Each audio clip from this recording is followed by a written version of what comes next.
2 says, let fx equals limit n tends to infinite cos to the power n 1 by n to the power x. Now first we'll define this function. So we know that this function is fx equals limit n tends to infinite, and this is cos 1 upon n to the power x to the power n. Now in the question it says this x is greater than 0. Now when x is greater than 0, and if we'll take this limit n tends to infinite, then it is of the form 1 to the power infinite. And when it is 1 to the power infinite form, we can simply use the shortcut. And the shortcut is, if we have this limit which is limit x tends to a fx to the power gx, and if limit is of the form 1 to the power infinite, then we can write this as e to the power limit x tends to a gx into fx minus 1. So we'll use this shortcut here. So we'll write this function fx as e to the power limit n tends to infinite. Now it will be n into cos, I'll write 1 upon nx as n to the power minus x minus 1. And what I'll also do is I'll multiply and divide it with n to the power minus 2x. So I can write this function fx as e to the power limit n tends to infinite, and here it will be cos n to the power minus x minus 1 upon n to the power minus 2x, and here it is n to the power 1, and here it is n to the power minus 2x, so it will be n to the power 1 minus 2x. Now we know that 1 minus cos x upon x square is 1 by 2. So here it is cos x minus 1, so it will be minus 1 by 2. So we can write this function fx as e to the power limit n tends to infinite minus 1 by 2 n to the power 1 minus 2x. Now depending on this value of x, we'll have 3 separate conditions. Now we'll take case 1 when the value of x is 1 by 2. When the value of x is 1 by 2, this is n to the power 0. In that case, we'll have this function fx as e to the power minus 1 by 2. Now considering the second case, when the value of x is less than 1 by 2, this value is positive. So this is infinite and minus 1 by 2, so it will be e to the power minus infinite, and e to the power minus infinite is actually 0. So in that case, this function fx will be 0. And this third case, when x is greater than 1 by 2. When x is greater than 1 by 2, in that case, this power, it is negative. So 1 upon infinite will be 0. So we'll write this fx as e to the power 0, and which is 1. So we can define this function fx as 0 when x lies between 0 and 1 by 2. It is e to the power minus 1 by 2 at x equals 1 by 2, and it is 1 when x is greater than 1 by 2. So this function, it is discontinuous at x equals 1 by 2, and its left hand limit is 0 and right hand limit is 1, and function value at 1 by 2 is e to the power minus 1 by 2. Now this third question is, we are given a set which is sigma, which is set of all complex numbers x plus iota y such that mod y is less than or equal to 1. And then we are given this function which is fz, and that is z square plus 2. Now it says, draw a sketch of f sigma which is fz for all z belongs to sigma. So that means for all the complex numbers z present in this set, we need to draw the sketch of fz. Now first we'll look at input values. Now this sigma, it contains all the values of x and y such that mod y is less than equal to 1. So when mod y is less than equal to 1, it means value of y should lie between minus 1 and plus 1. So its domain space is within these two lines, which are y equals 1 and y equals minus 1. So we are talking about all the points in this shaded region. Now we'll put the points from domain in this function. Then it will transform into an output space. Suppose u plus iota v. So we'll write this fz as sum u plus iota v, and it is z square. Z is x plus iota y whole square plus 2. So we'll write this as u plus iota v, and it'll be x square minus y square plus 2 plus 2 xy iota. Now we need to draw sketch of u and v. Now comparing real and imaginary part, we can write u as x square minus y square plus 2, and we'll write v as 2xy. Now the condition given in the question is this mod of y is less than or equal to 1. Now what we'll do is we'll begin with the boundary cases. The boundary cases which are when the value of y is 1, when the value of y is minus 1, also when the value of y is 0. So when the value of y is 1, in that case u will be x square plus 1, and v, it will be 2x. So we can write this x as v by 2. So we'll write this as v square by 4 plus 1. So we'll get this parabola which is v square equals 4u minus 1. So we'll take this boundary condition when the value of y is 1. We'll end up getting this parabola which is 4u minus 1. Now we'll take y as minus 1. If we'll take y as minus 1, again we'll get u as x square plus 1, and v is minus 2x. Again we'll replace x with minus v by 2. So we'll get u equals v square by 4 plus 1.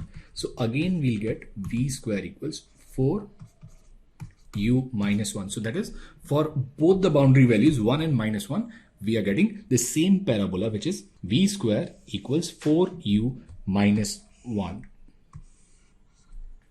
Now if we'll put y as 0, in that case we'll get u as x square plus 2 and v as 0. In that case we'll get a ray lying on x-axis and which is greater than or equal to 2. Its y coordinate will be 0. Now what we'll do is we'll plot these three sketches.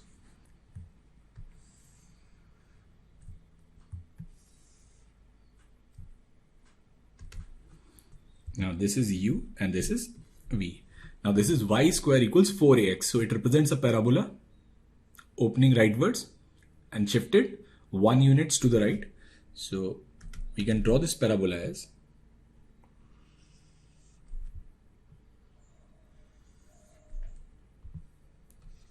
v square equals 4 into u minus 1. Now second one, it's again the same parabola. And this third one is u equals x square plus 2. So in this case, u will be greater than or equal to 2 and v is 0. So I'll represent this ray starting from 2 and going towards infinity. So this is the sketch of boundary values. Now we need to find this complete region. Now we know that this u is x square minus y square plus 2 and v is 2xy. So we'll square the second equation. We'll get v square equals 4x square y square. Now in the question it says mod of y is less than or equal to 1, which simply means y square is less than or equal to 1. So we can write v square is less than or equal to 4x square. Now from this first equation we can write y square, it is x square plus 2 minus u, and again it is less than or equal to 1.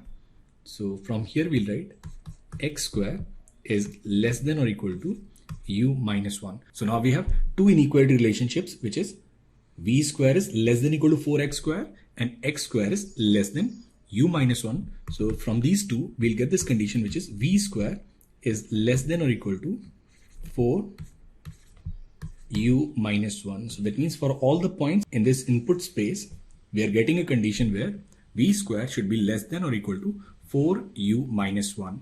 So if we'll take any point, say origin, if we'll put v as 0 and u as 0, we'll get 0 is less than equal to -4, which is incorrect. So that means we are talking about region other than origin. So the sketch of output space is this parabola and points lying inside of this parabola. And that is the answer to this question. Now the fourth question is, let f be a function defined from R to R such that it is twice differentiable function and 1/2y integral x minus y to x plus y ft dt is equal to fx for all x belongs to R and y is greater than 0. We need to show that there exists real numbers a and b such that fx is ax plus b. So we have to show that this fx, it is a linear function for all x belongs to R. Now we know that it is an integral function whose limits are variable. So we'll differentiate this function using Newton-Leibniz formula and we'll differentiate it with respect to x. So if we'll differentiate with respect to x, then we can write this as 1/2y and now upper limit f x plus y into derivative of upper limit, which is 1, minus lower limit f x minus y into derivative of lower limit, which is 1, and it should be equals to f dash x. So we can write this f dash x as f x plus y minus f x minus y upon 2y for all x belongs to R and y is greater than 0. Now what does this condition mean? This condition simply means that we have a function fx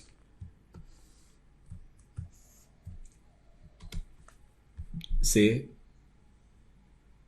any curve y equals fx and suppose this is some point x and at this value is fx. Now we take up an interval of width y. So this width is y. So this point it is fx plus y, and here also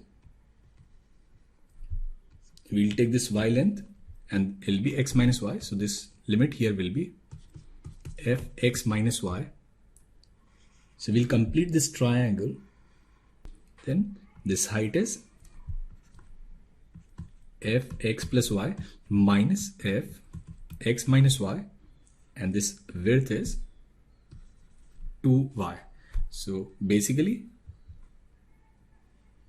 this value is slope of this chord. So we can write this as tan theta or slope of this chord.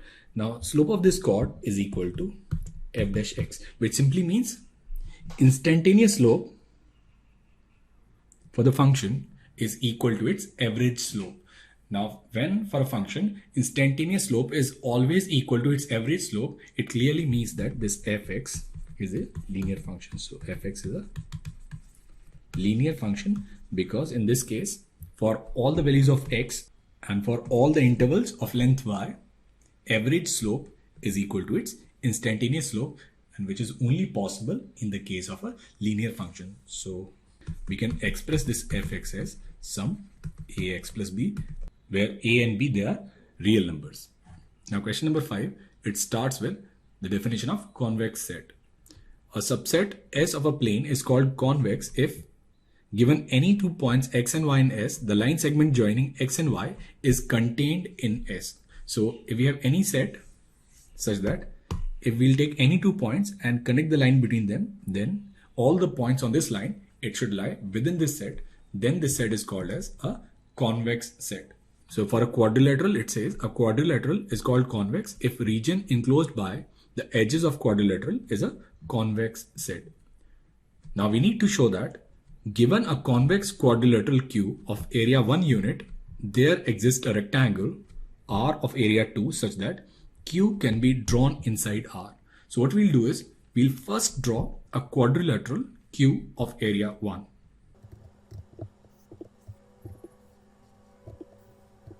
Now suppose this is our quadrilateral Q and area of quadrilateral Q is 1 unit. We'll draw this diagonal. Now what we'll do is we'll draw a rectangle whose sides are parallel to this diagonal.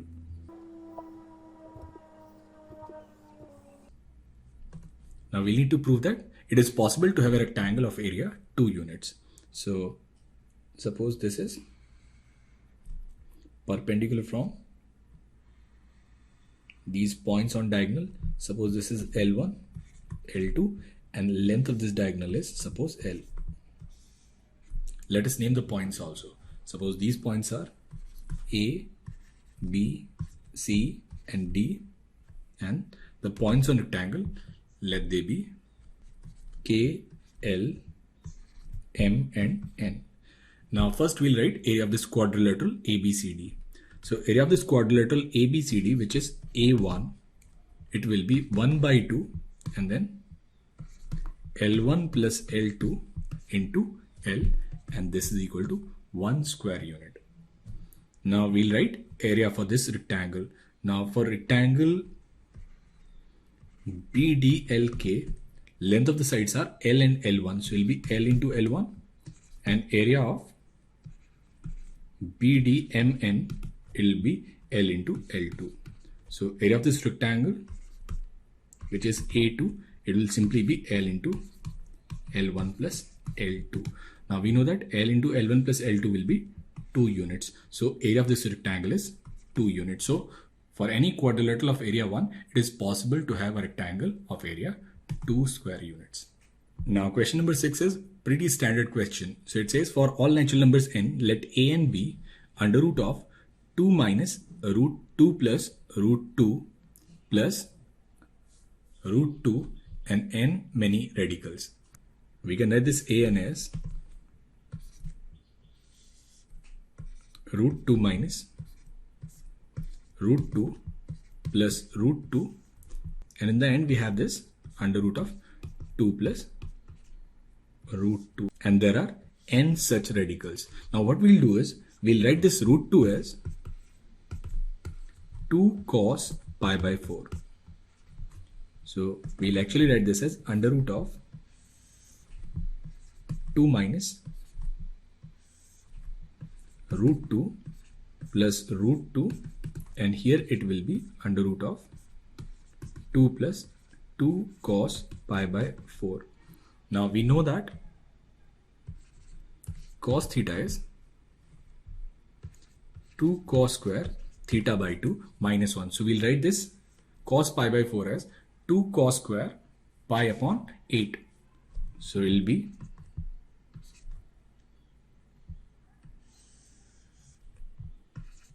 two minus root 2 plus root 2, and then here we'll take 2 common, and this is 1 plus, and it will be 2 cos square pi upon 2 cube minus 1. So here 1 and 1 will cancel, so we can write this as root 2 minus root 2 plus root 2, and again if we'll include one more radical, it will be 2 plus 2 cos pi upon 2 cube. Now again we'll take 2 common, and again we'll use this half angle formula. So then we'll get cos pi upon 2 to the power 4. So for each radical, this angle will keep getting halved. So we can write this an as root 2 and minus. Now for these n minus 1 radicals, it will simply be 2 cos pi upon 2 to the power n. Now again here we'll take 2 common, and it is 1, and then we'll use half angle formula now in terms of sign. So it will be 1 minus 2 sine square pi upon 2 to the power of n plus 1. Now here 1 and 1 will again cancel, so we can write this an as 2 sine pi upon 2 to the power of n plus 1. So an here is 2 sine pi 2 to the power of n plus 1. Another way of proving this result could be using principle of mathematical induction. So we have already discussed inductions in previous lectures. So if you want, you can try this question using induction also. Now the second part is we'll need to find this limit, which is limit n tends to infinite 2 to the power n an. So limit n tends to infinite 2 to the power n an. We can write this as limit n tends to infinite, and it is 2 into 2, so it will be 2 to the power of n plus 1 into sine pi upon 2 to the power of n plus 1. Now the first step in solving any limit is to find its form. So we'll take n is infinite, then it is infinite into 0 form. So what we'll do is we'll rearrange this limit. So we'll write this as limit n tends to infinite, and this is sine pi upon 2 to the power of n plus 1 upon 1 upon 2 to the power of n plus 1, which is of the form 0 upon 0. Now we know that on 0 upon 0 form, sin x upon x is 1. So what we'll need to do is we'll need to multiply it with pi and divide it with pi. Now this is sin x upon x in 0 upon 0 form. So standard limit is sin x upon x is 1. So answer to this limit is simply pi. Now this question number 7, it's an interesting problem, and this problem was originally asked in Putnam 2000 exam. Let f be a polynomial with integer coefficients, and we have defined a1 as f0, a2 as f of a1, which is f of f0, and an as f of an minus 1 for all n greater than or equal to 3. Now we need to show that if there exists a natural number k greater than or equal to 3 such that ak is equal to 0, then we need to prove that either a1 is 0 or a2 is 0. So what we'll do is we'll assume a polynomial function. Let fx be some function, say b0 plus b1x plus b2x square plus bm x to the power m, where each of this bi is an integer. Now we'll consider this first case when a1 is 0, so it clearly means f0 is b0 and b0 is 0. Now we'll take f of a1, so f of a1 will be again f0, which again will be 0. So in that case, all of them, a1 equals a2 equals a3 and ak, they are all 0. So it is a very trivial case. Now we'll come to the second case when suppose a1 is unequal to 0.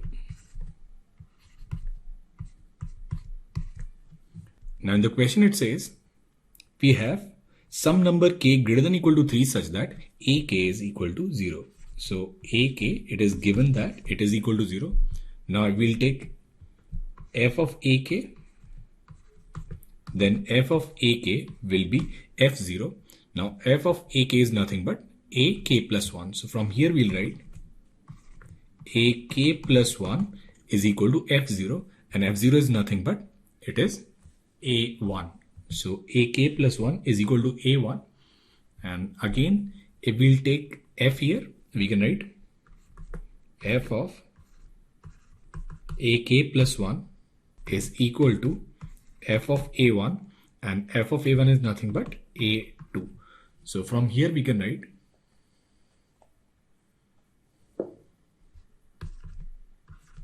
ak plus 2 is equal to a2. Now for polynomial functions with integral coefficients, we have this result that x minus y divides fx minus fy. So using this result, we can say that for any n, an minus 1 divides f of an minus f of an minus 1. Now f of an is an plus 1 and f of an minus 1 is an. So we can say an minus 1 divides an plus 1 minus an. Now we'll put the different values of n, then we can write a2 minus a1 divides a3 minus a2. Now we'll put n as 4, then we can write a4 minus a5 and it'll continue up to ak minus a k minus 1, and it divides a k plus 1 minus a k. We know that a k is 0 and a k plus 1, it is nothing but a1. So we can write a2 minus a1 divides a3 minus a2, a3 minus a2 divides a4 minus a5, and ak minus ak minus 1 divides a1. We can also say that a2, it is fa1 and fa1 is b0 b1 a1 b2 a1 square plus bm am square. Now b0 is nothing but a1, so we can write a2 minus a1 is b1 a1 b2 a1 square plus bm a1 square. It should be 1 here. So that means a1 divides a2 minus a1. So here we can also write that a1 divides a2 minus a1. Now a1 divides a2 minus a1, which divides a3 minus a2, which divides ak minus 1, which divides a1. So that means each of these factors, it should be either plus or minus a1. So from here we can write for any value of n, an minus an minus 1, it should be plus or minus a1. Now what we'll do is we'll write a1 minus 0 plus a2 minus a1 plus a3 minus a2 and then plus ak minus a k minus 1. Now in this question, this a1 will cancel, a2 will cancel, ak minus 1 will cancel. So here we'll get it as ak, and we know that ak is 0. Each of this factor, we know that it is equal to either plus a or minus a.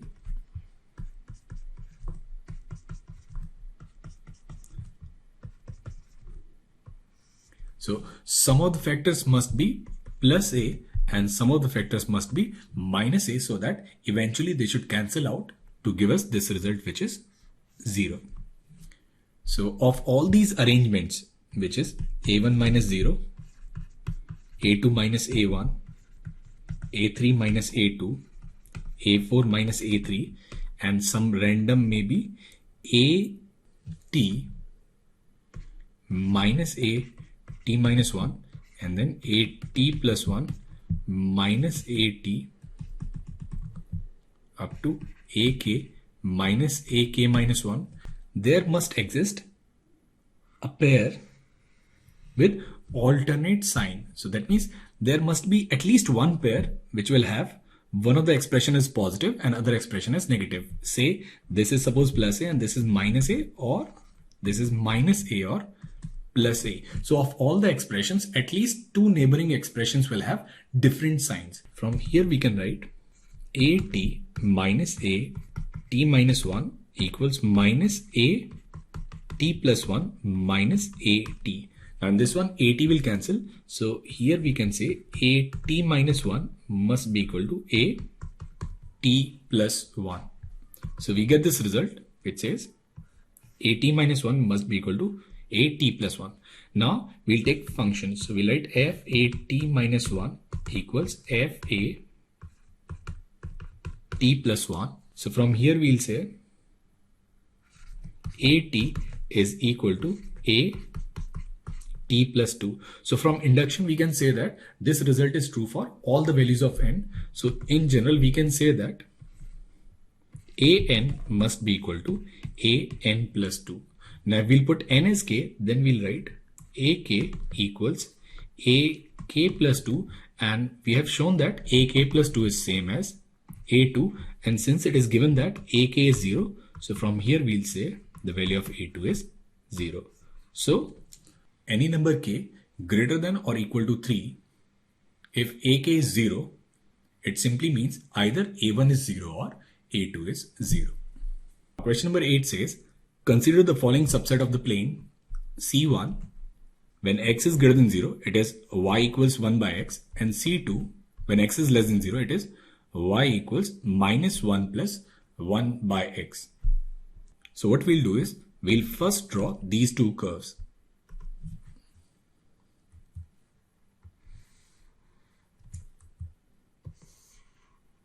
Now when x is greater than 0, it is y equals 1 by x, which is a rectangular hyperbola. So this is y equals 1 by x, and then when x is less than 0, it is y plus 1 equals 1 by x. So which again is a rectangular hyperbola, but shifted minus 1 unit downwards. So we'll draw this graph. This is minus 1, and then this curve is y equals minus 1 plus 1 by x. Now it says, given any 2 points P and Q on the plane, their distance is defined as under root of x1 minus x2 whole square plus y1 minus y2 whole square, which is standard distance formula. Now it says we have to show that there exists a unique choice of points P0 and Q0 such that distance of P0 Q0 is less than equal to distance of all other points. So basically we need to prove that there exists unique points P0 and Q0 such that distance between these two curves is minimum. So suppose this point is P0 and this point is Q0. Now P0 lies on y equals 1 upon x. So we'll say its coordinate is suppose x0 and 1 upon x0. When x0 is greater than 0, and for the second curve, let Q0 be u0 and minus 1 plus 1 upon u0, where u0 is less than 0. Now in coordinate geometry, we have already studied that shortest distance occur along common normal. That means this distance P0 Q0 will be minimum when this line is normal to both the curves. So we'll take this first curve, which is y equals 1 by x. It will differentiate dy by dx. It is minus 1 upon x square. So we'll find slope of normal. It will be minus dx upon dy. At this point P0, it will simply be x0 square. And in the same way, for this second curve, which is y equals minus 1 plus 1 upon x, again minus dx upon dy. At this point Q0, it will be simply u0 square. Now since it is the same line, we can write that slope at P0, which is x0 square, must be equal to slope at Q0, which is u0 square, and this must be equal to slope of this line, which is 1 by x0 minus, and then minus minus plus 1 minus 1 upon u0 upon x0 minus u0. Now from this first condition, we can write either x0 equals u0 or x0 equals minus u0. Now x0 and u0, they cannot be equal because one of them is greater than 0 and the other one is less than 0. So from here we'll get this condition as x0 equals minus u0. Now we'll take this first expression and we'll write it as x0 square, and here we'll put u0 as minus x0. So it'll be minus 2 upon x0 plus 1, and then it'll be 2x0. So we can write this equation as x0 square 2 plus x0 upon 2x0 square. So we'll get this equation, which is 2x0 to the power 4 minus x0 minus 2 equals 0. x0 is greater than 0. Now we need to show that for this function, there is only one real root. Now what we'll do is, we'll assume a function fx, which is 2x to the power 4 minus x minus 2 when x is greater than 0. And we need to show that this equation has exactly one real root. So it will ensure that there exist unique P0 and Q0. So we'll differentiate this function. We'll find f dash x. So f dash x is 8x cubed minus 1 and if we'll put it equals to 0, we'll get x as 1 by 2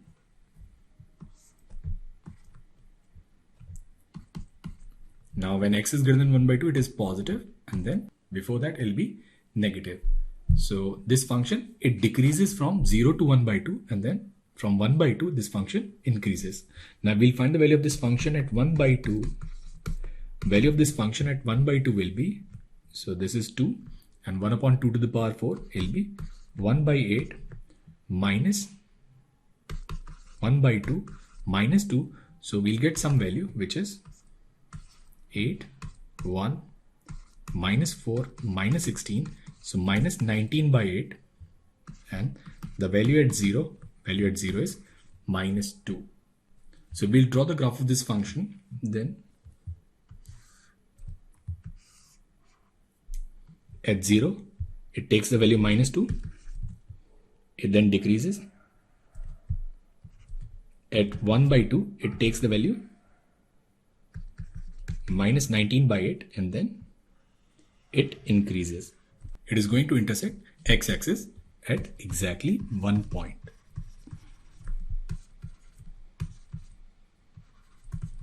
So it implies that this equation has exactly one real root.